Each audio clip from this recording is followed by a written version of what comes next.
Hey guys, welcome back to another Late Night Strange. Today's topic, we are going to be discussing about Bigfoot. So today I'm not going to be talking too much about personal encounters or the history of Bigfoot. I believe the History Channel, podcasters, YouTubers have already filled that void. And if I just spend the next 10 or 15 minutes talking about that, it's just going to bore everybody to death and it's going to be very repetitive.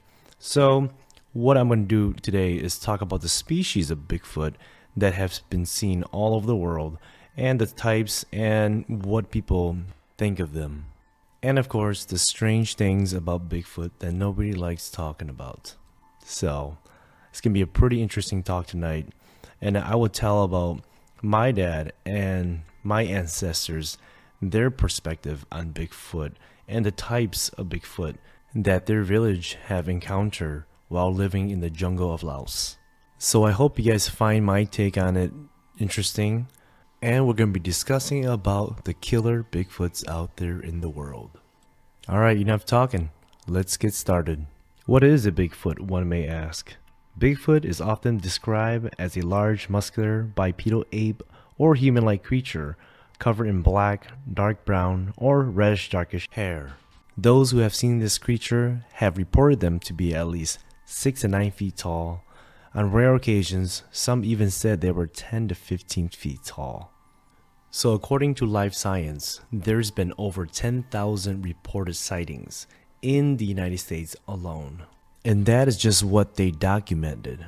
Imagine all the undocumented sightings where people are afraid to come out and tell the world or people that they know that they've seen Bigfoot because they're afraid of being labeled crazy or nuts. But for those of you who has been listening to a lot of Sasquatch podcasts or just even, looking up in YouTube channels and stuff like that, sometimes, in a couple episodes, these podcasters will come out and say there are a lot of credible images, videos that never surface on the internet because these people, they have families of Bigfoot or Bigfoot living on their land, and they don't want to make it public because they're afraid that people might track where they are and come and pretty much harass these Bigfoots off their land and pretty much just chase them out. So a lot of these people that live out in the rural areas that own hundreds of acres are usually pretty hush-hush about this topic. But of course, somebody always needs somebody to talk to that 100% believes them. And those who will hear them out are these podcasters and YouTubers. One of the most famous films out there is known as the Patterson-Gimlin film, recorded in October 20th, 1967 by Roger Patterson and Bob Gimlin. I rode across the creek. I got off the horse and took my rifle out of the scabbard in case I had to make a shot.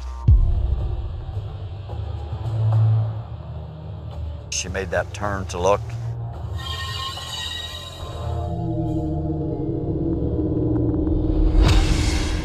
Kept right on walking. She went on up out of sight up that canyon.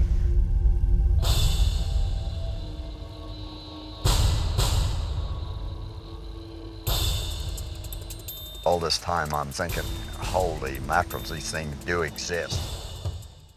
They recorded a Bigfoot walking through the woods. It's about 59 seconds long, where you see this female Bigfoot walking and takes a look back at them. And this video right now still being very highly analyzed and very scrutinized, and still a debated subject today, saying whether it was a fake video or real. Real or not, this video evidence has been one of the most profounding footage we have of Bigfoot if this creature really exists. After the release of this film, there has been a lot of hoax that followed with it. This is as real as you're standing right where you are, sir. Say they stuffed the Bigfoot carcass in a freezer and for an undisclosed amount handed over the frozen creature. But after some thawing, all that was left, a rubber gorilla outfit. Calls to the two men about their fake discovery haven't been returned. Mike Gracia, The Associated Press. Even though some of these hoax that happens in the United States has been proven to be a hoax, you cannot dismiss the reports that happens all around the world. Picture this. Just imagine this. over 10,000 reports in the United States alone. There's so much other reportings outside of the United States. Even if one of those reports were real, that means that Bigfoot really does exist. So we know this creature as Bigfoot, but the Native Americans, they called him Sasquatch, also known as Wild Man. In the United States alone, there are over 100 names for this creature. It all depends which region you're from, which tribe, where you grew up, and the stories that follows these creatures. So I'm just gonna give you guys an example. Down in Florida, they call it the skunk ape. Skunk ape pretty much lives in the Everglades. You can smell it before you see it. They have a skunky odor that burns your nostril, and they are super dirty. But in Georgia, they call him the woolly booger. Minnesota, they call him the Iceman. North Dakota, they call him the Madden Monster. It just goes on and on and on. I can tell you all 100 names if you like, but I'm not going to get into that right now. The one creature that I really want to talk about is called the rock ape of Vietnam. And this creature lives close to my heart because my dad have always talked about this creature when he was back in Laos. Believe it or not, there's actually 2 different types of species that my dad always talked about when he lived back in Laos. One was the rock ape, which in my culture they call it the Marlu. The other one is actually more of a spiritual being or a magical being or a magical Bigfoot that has supernatural powers. That one is pretty much a strange side of Bigfoot that nobody likes talking about, and that is what they call the Pinot Vai. So let's talk a little bit about the rock apes. The rock apes were described to be very hairy, Sasquatch-like humanoids. They were said to be from about 3 to 7 feet tall. So compared to the United States Sasquatch, they aren't that tall. They were very muscular, and then a lot of them had protruding stomachs. Their hair color ranges from red, orange, brown to even black in color, covering everything except for their knees, soles of their feet, hands, and face. According to Thai and Viet people, they were also known as the forest people. They live deep in the jungles, they don't shy away from human contact at all, and they were even known to sit beside villagers and make fires, so they do have some intelligence. Some of the most fascinating stories came after the Vietnam War, where American GI soldiers told their stories after returning home of their encounters with these creatures. And to make matter even crazier, these soldiers didn't just come out and say, hey, yeah, these creatures really do exist. They came out and said, we actually had a gunfight and a battle with these creatures. So a group of military personnel was actually found dead, torn from limb to limb after supposedly engaging in this rock-throwing battle with these creatures. It even got so bad to the point where there was a hill in Vietnam that was called Monkey Mountain because there's just so much rock ape sightings around that hill. The rainforests of Asia harbor many stories of strange encounters. 1,000 miles north of Malaysia, deep in the jungles of Laos, exists what many believe is a relative of America's legendary Bigfoot. The year was 1966.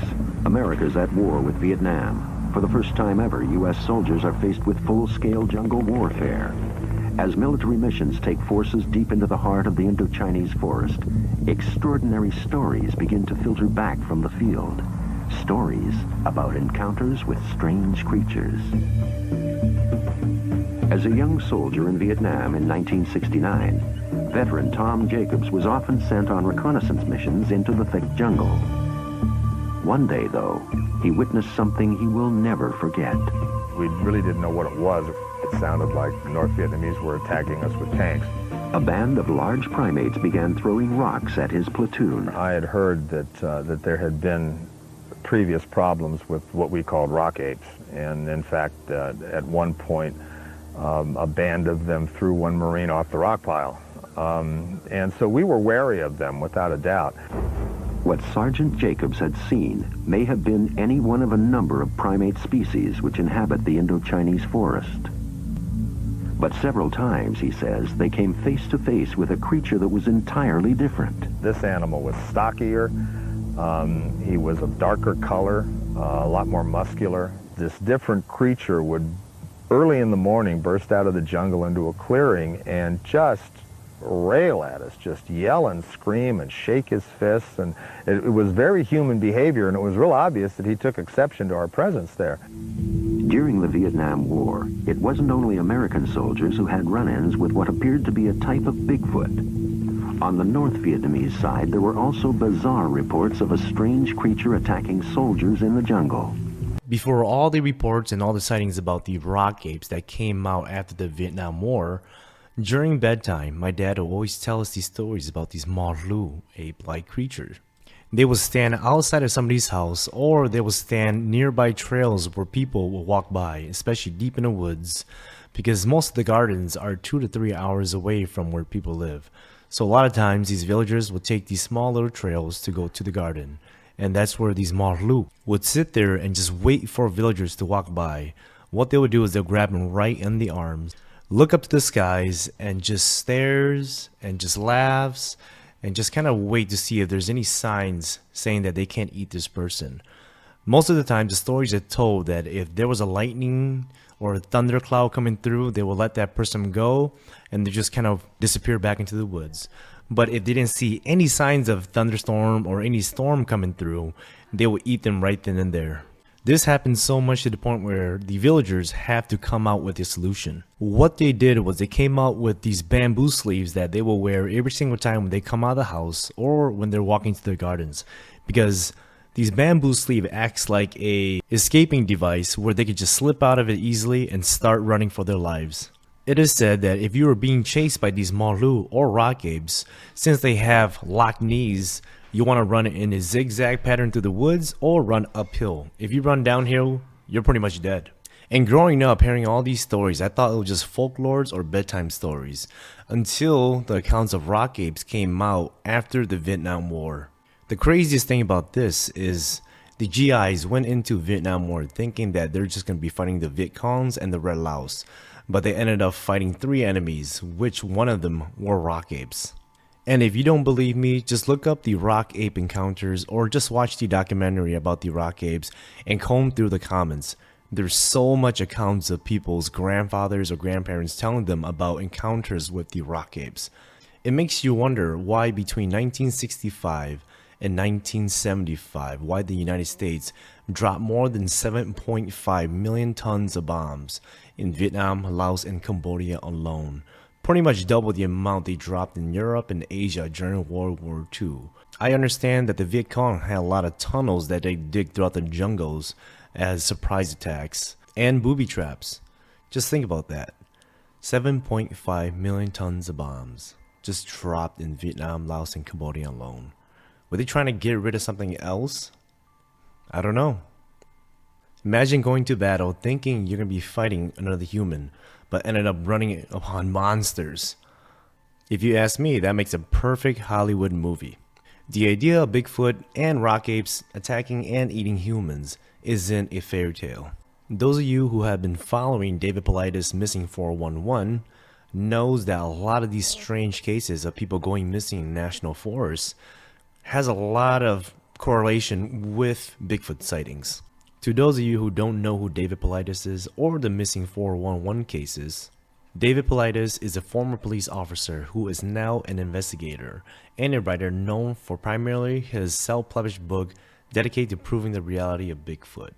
That is what he did back then, but now dedicates his time to pretty much research these missing cases of people that have gone missing in national forests, parks, or around the world. In his Missing 411 books, he doesn't come out and say Bigfoot did it, but the more you read and the more you listen to these stories, there's a lot of resemblance of eyewitness accounts seeing these creatures carrying little kids and running them off through the woods. There's even these cases where search and rescue teams have found these kids weeks later and have pretty much asked them, like, where were you this whole time? And then these kids will come out and say, the fuzzy man took care of me, or a bear man took care of me, you know, and they were fed berries and stuff like that. And it's just a interesting read, and it just blows your mind once you get into the rabbit hole with the Missing 411 series.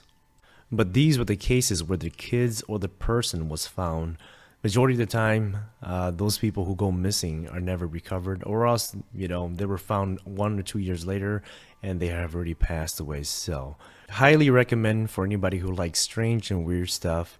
But my take on it is I started reading all this stuff and just pretty much digesting everything in the Missing 411. And a lot of these cases happen near limestone or places that have cave systems. So I started pretty much piecing those two things together and then looking at all the Bigfoot encounters, and at the same time looking at all the missing accounts throughout the United States. And what I found is such a similarity between 3 maps. One map where people gone missing. Another map is where all the Bigfoot sightings have happened. And then another map where cave systems and limestone have been found. And if you just look at those 3 maps and combine them together, you're going to see so much similarities. So the stories my dad always told me about Marlu or rock apes eating humans. Me personally, I wouldn't dismiss that for the cases that happens in the Missing 411 series.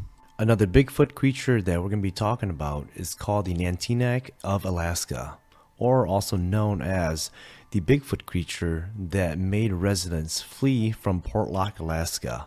Around the 1940s, it was reported that several Del sheep hunters had disappeared in the hills outside of Portlock. It was also stated in 1973 in an article from Anchorage Daily News that dismembered bodies of some of the missing had washed up ashore in the lagoons. These events led the residents of the community to flee in masses, and the town's post office officially closed between 1950 to 1951. Many other villagers blamed the unexplained deaths and disappearances on the Bigfoot-like creature referred to local as the Nantinak. So this Nantinak creature was known to be a huge Bigfoot-like creature with supernatural powers. And with that reminds me of the Pinot that my dad always talked about back in the days. This Pinot creature is known to be evil and mischievous and could teleport and could disguise as one of your friends if you guys were to go camping together. It is also known to mimic voices in the woods. So let's say that if you were nearby the edge of the woods, you would hear this distraught voice of one of your family members, and when you get closer and closer and closer, you find out that it is not your family members. It's just something else mimicking the voice so it could lure you to the forest to eat you. And that is what the Pinot is. A spiritual being or spiritual ape-like creature that feeds on human and is pretty much evil, but it has all the features of a Bigfoot in his natural form. Those that have been reported to seeing this creature says sometimes they are about 3 to 4 feet tall, and even report them to be at least 7 to 8 feet tall. So a lot of resemblance with the American Bigfoot, but they have supernatural powers. And that is what this Nantinak reminded me of, but the story just gets a lot more bizarre than that. Let's talk about some of the deaths that happened in 1930s in Portlock, Alaska. So there was a mysterious death in 1931 when a logger named Andrew Camlock, it appeared that he had been hit over the head with a huge piece of logging equipment, something that a man could not even have lifted or swung. So when they found his body, there was blood on the crane and he was a good 10 feet from it. It looked as if someone or something picked it up and bunked him over the head and tossed the heavy equipment aside. That was the first mysterious death that happened. Then in the 1940s, a truly terrifying event unfolded. It is said that over the next 20 years that 36 grossly mangled bodies had turned up along the trails, rivers, and even floating out in the bay.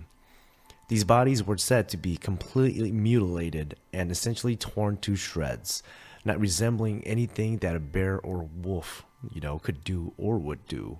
It got so bad to the point where cannery workers refused to come to work one season and were begged to return the following season with promises of armor guards protecting the camp around the clock. Hunters that were tracking moose would occasionally come across giant man-like tracks over 18 inches in length.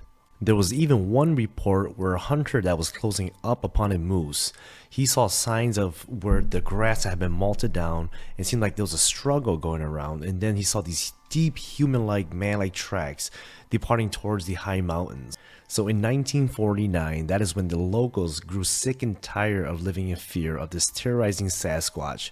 So overnight, they all fled town and completely left everything behind, even all their possessions. During that time, there was about 31 residents that were reported to up and left, but that is not counting the ones that were found deceased. There was a lot of theories pointing fingers saying that it might have just been a serial killer, but for a serial killer to kill 36 people and bunk somebody over the head with a crane and just goes in the forest and howls all night long and just terrorize the town, I don't know, man. There's something else going on there, but what we know is, monster or not, people have abandoned Portlock, Alaska for that reason. And what makes this case so intriguing is Discovery Channel decided to go there and check it out for themselves. So they have a TV show called Alaskan Killer Bigfoot on Discovery Plus. So if you guys are interested in that, check that out, or else just go check out the story behind Portlock, Alaska. Very interesting account by the Nantinak Bigfoot killer. Next on the list, we are going to be visiting the Dyatlov's past case. For those of you who don't know about this incident, on January 27, 1959, 10 students from the Euro Polytechnic Institution went on a 14-day expedition in the Ural Mountains located in the middle of Soviet Union. Most of these classmates were downhill skiers and cross-country skiers. During the expedition, one of the 10 classmates decided he wasn't feeling good, so decided to return. That decision alone saved his life because he will never see his classmates alive ever again. When the group didn't return on their expected date, the village sent out some search and rescue team to go look for them. On February 26, they found the group's tent badly damaged on the slopes of what they call Death Mountain, and what was strange was the group's belongings had been left behind. Further down the mountain, beneath an old Siberian cedar tree, the search and rescue team found 2 bodies only wearing their socks and underwears. Further down more, they found 3 other bodies that were between a tree and the tent site. 2 months later, the remaining 4 bodies were discovered in a ravine between a thick layer of snow. What was strange was several of the deceased bodies had serious injuries such as fractures to the chest and skull. A few of these bodies were even missing their tongue. The Soviet authorities investigated and determined the causes of these deaths, concluding that the compelling nature forces of avalanches and snowstorms were the cause of the deaths of the hikers. But others have different theories. They blame it on the murderous Yeti that roams the area of Death Mountain. But on the night of the tragedy, one of the most important contribution factors was the presence of the katabatic winds. Winds that carry air down a slope under the force of gravity. These winds are so strong that it could carry and transport the snow, which would have been accumulated uphill from the tent, that would have came down the terrain and hit the team members when they were well unaware of. So for the 2 people that were found without their clothes on, except for their socks and underwear, it is said that when you have hypothermia, you will feel very hot inside, thus taking off all your clothes, unaware of the risk that you put yourself in that cold of an environment. Even with the authorities stating that they have solved this mystery of the 9 hiker at the Dyatlov's pass, but to many who still believes this was a Yeti attack, there's a lot of strange occurrences during that time that didn't make sense to investigators. For example, why did the hikers cut themselves out of their own tent? And why did they leave a freshly meal perfectly laid out and ready to eat?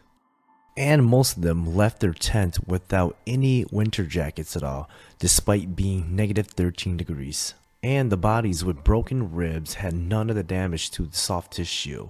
That goes along with even a blunt force impact to the body. Their injuries were pretty much consistent with crushing. There were even some of the hikers that were missing their eyes and tongues, which was very strange. What is more strange of all is some of the hikers' clothes were radioactive. There was even a theory stating that it was a government experience gone wrong, and blaming it on the Yeti. During this incident, strange orbs of light were also seen above this mountain.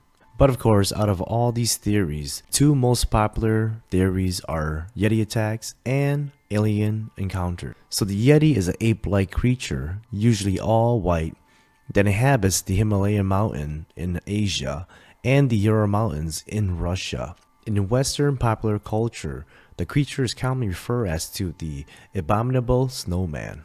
The Yeti has been portrayed as a nice fluffy character in Monsters Inc. and in Disney movies, but here are just some violent encounters that has been reported in Russia.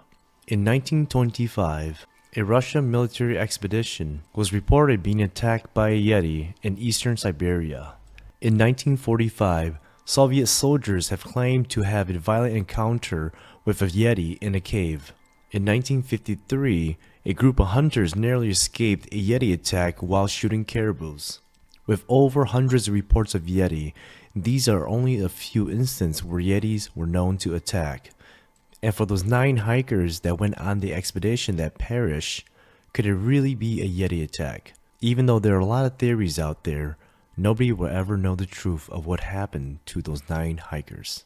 Now let's get into the rabbit hole of what happens around Bigfoot and with Bigfoot sightings.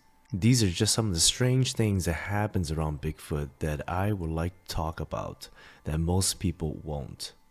From my previous video of the strange lights in the woods, strange lights in the woods have been seen after Bigfoot sightings, or even reported seeing Bigfoots transform into these lights to kind of move and travel around throughout the forest without being detected. It is a theory that dates all the way back to 1973, where more Bigfoot hunters are running into more of these orange orbs, or also known as wonder lights.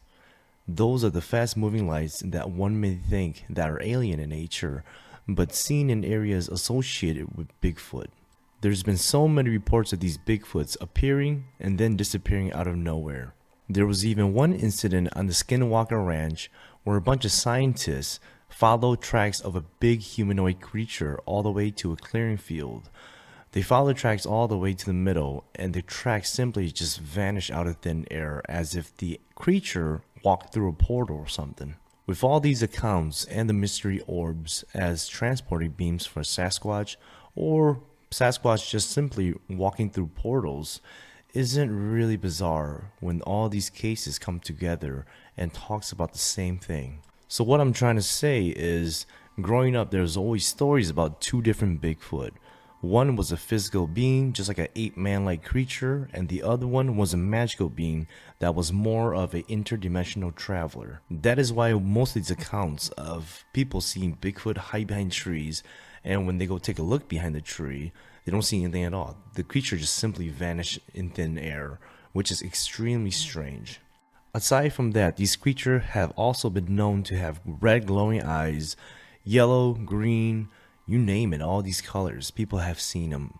And when I say glowing, I mean glowing, because eye shine, how eye shine occurs is when light enters and passes through the rods and the cones of the retina, striking a special membrane behind the retina, and then is reflected back through the eye to the light source, making the animals see in the dark. But this wasn't the case with this creature. Reports have said these eyes will glow like coals of fire in the pitch black dark of night. Wherever Bigfoot sighting happens, you will always see more paranormal things happen around it.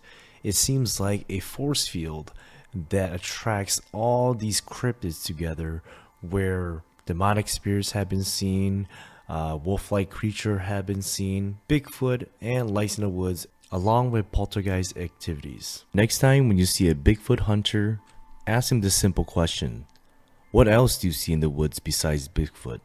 What else do you hear in the woods besides Bigfoot?